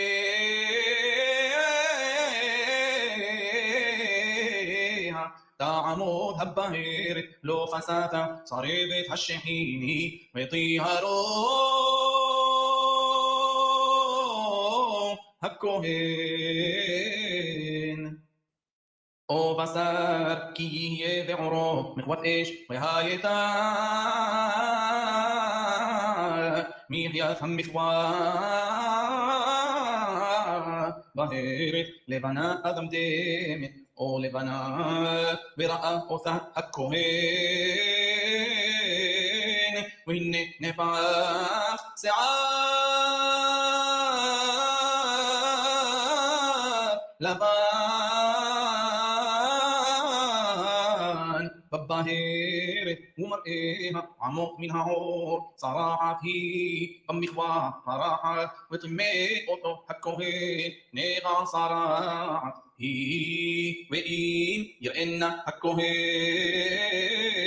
והנה אל בבהרת שיער לבן ושפלה איננה מן העור והיא כהה והסגירו הכהן 7 ימים וראהו הכהן ביום השביעי עם פסות תפסה בעור וטמא הכהן אותו נגע צרעת היא ואם תחתיה תעמוד הבהרת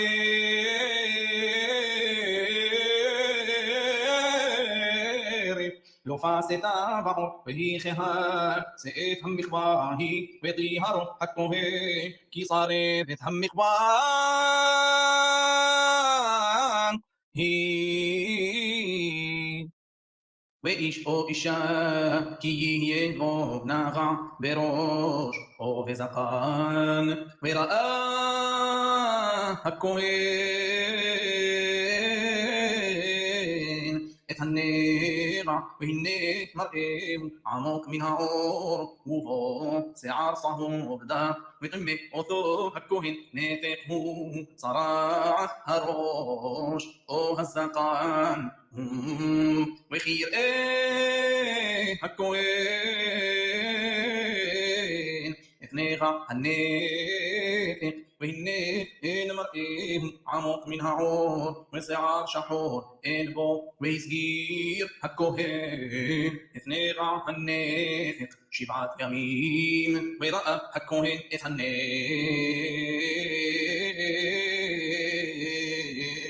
ביום השביעי והנה לא פסה הנתק ולא יבוא שיער צהוב ומראה הנתק אין עמוק מן העור והתגלח ואת הנתק לא יגלח והסגיר הכהן את הנתק 7 ימים שנית וראה הכהן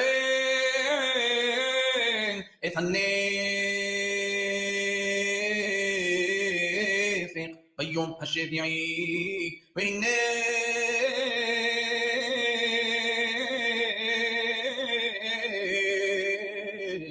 לא פסה הנתק בעור ומראהו איננו עמוק מן העור וטיהר אותו הכהן וכיבס בגדיו וטהר ואם פסו יפסק הנתק בעור אחרי טהרתו וראהו הכהן והנה פסה הנתק בעור לא יבקר הכהן לשיער הצהוב טמא אם בעיניו עמד הנתק ושיער שחור צמח בו נרפא הנתק טהור וטיהרו הכהן ואיש או אישה כי יהיה שעור בשרם בהרוס לבנות וראה הכהן והנה שעור בשרם בהרוס כהות לבנות בו התחום פרח בעור טהור הוא ואיש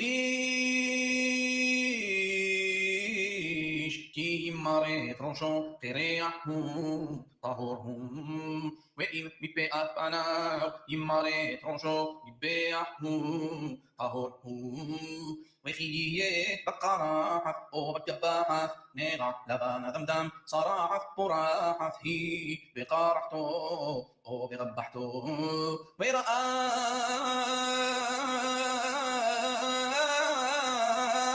אותו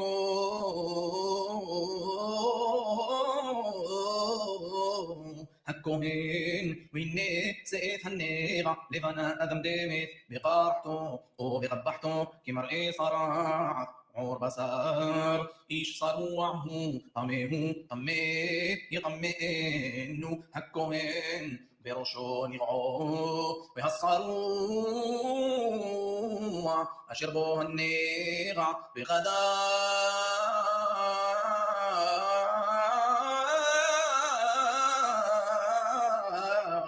יהיו פרומים, וראשו יהיה פרוע, ועל שפם יעטה, וטמא, טמא יקרא כל ימי אשר הנגע בו יטמא, טמא הוא, ודג ישב מחוץ למחנה מושבו, והבגד כי יהיה בו נגע צרעת, בבגד צמר או בבגד פשתים, או פשתי או בערב לפשתים ולצמר, או בעור או בכל מלאכת עור, והיה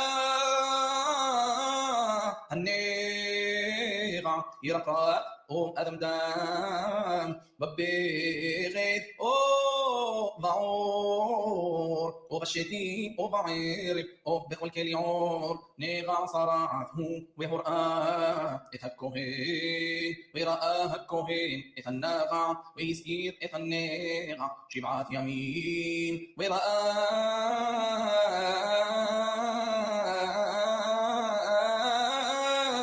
את הנגע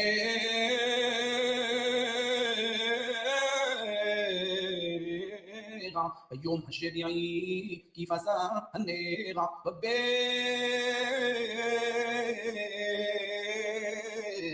או בשתי או בערב או בעור, לכל אשר יעשה העור למלאכה צרעת ממארת, הנגע טמא הוא, ושרף את הבגד או את השתי או את הערב בצמר או בפשתים או את כל כלי העור אשר יהיה בו הנגע, כי צרעת ממארת היא, באש תשרף,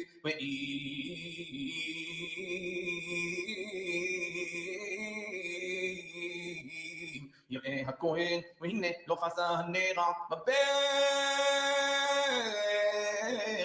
או בשתי או בערב או בכל כלי עור, וזרוע הכהן וכיבסו את אשר בו הנגע, והסגירו 7 ימים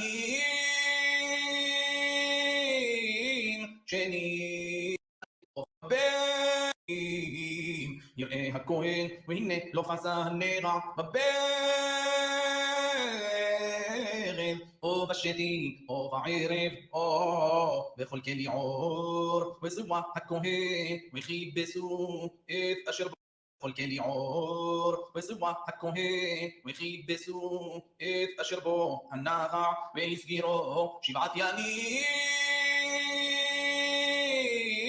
שניס, וראה הכהן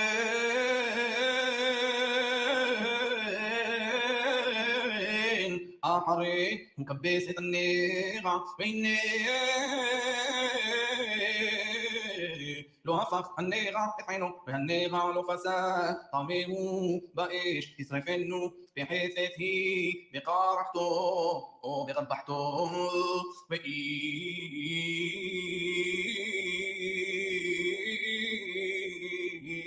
ראה הכהן, והנה כי הנגע אחרי הוא כבס אותו, וקרח אותו מן הבגד או מן העור או מן השתי או מן הערב, ואם תראה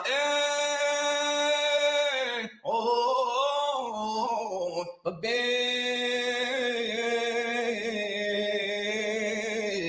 או בשתי או בערב או בכל כלי עור, אורחת היא, באש תשרפנו את אשר בו הנגע, והבגד או השתי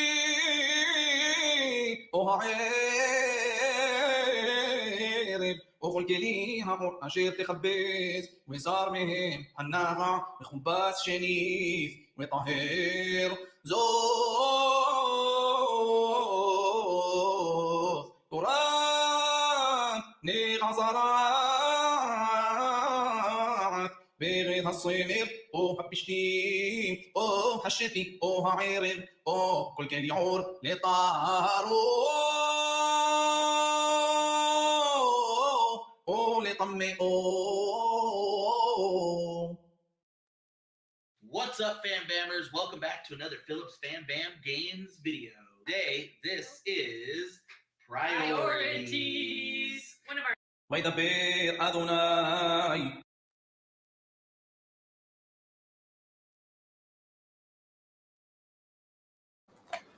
All right, so we finished that. Now we're going to just close out because I'm too tired to really comment on any of it, unless you have any last thoughts. Well, I was going to say I looked at the English translation, and what struck out to me is they're obsessed with white hairs. What do you mean? Well, it seems like that was their definition of unclean. If a sore has I did Leviticus 12 and 13, and for the uncleanness, it seems like the sore having a white hair in it is like their standard for uncleanness. And the other, oh, go ahead. I was going to say, do you have any idea why? No, it just struck me out as strange. Again, just the change of color of the hair within the wound or sore or infection or whatever is one of their key signals there. Except, and this is what I thought was odd, unless it covers the entire body, Ariel, in which case the entire body is white, and then the person becomes clean. Interesting.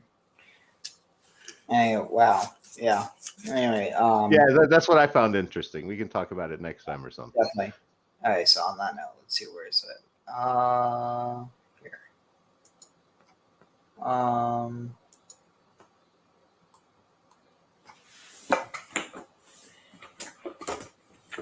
Maharuch atah Adonai Eloheinu melech haolam אשר נתן לנו תורת אמת וחיי עולם, נטע בתוכנו ברוך אתה אדוני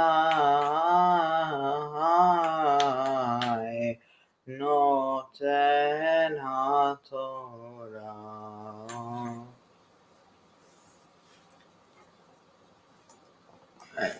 And on that note, tab. On that note, we're going to close out finally, and I will see you all next time. Hopefully at a much better time. And the birds are already trying to sing, so it is time for me to get to sleep. So dun dun dun dun dun dun dun dun dun dun. Want to tell the Rebbe the words of the new song that we're singing with Mashiach, right? So I'm just going to read him. Am Yisrael, have no fear. Mashiach will be here this year. We want Mashiach now. We don't want to wait. Okay?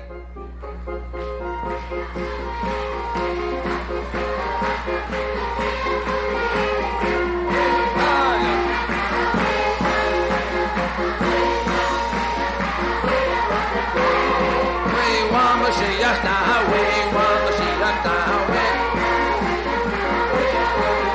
Oh yeah, Am Yisrael, have no fear. Mashiach will be this year. Am Yisrael, have no fear. Mashiach will be here.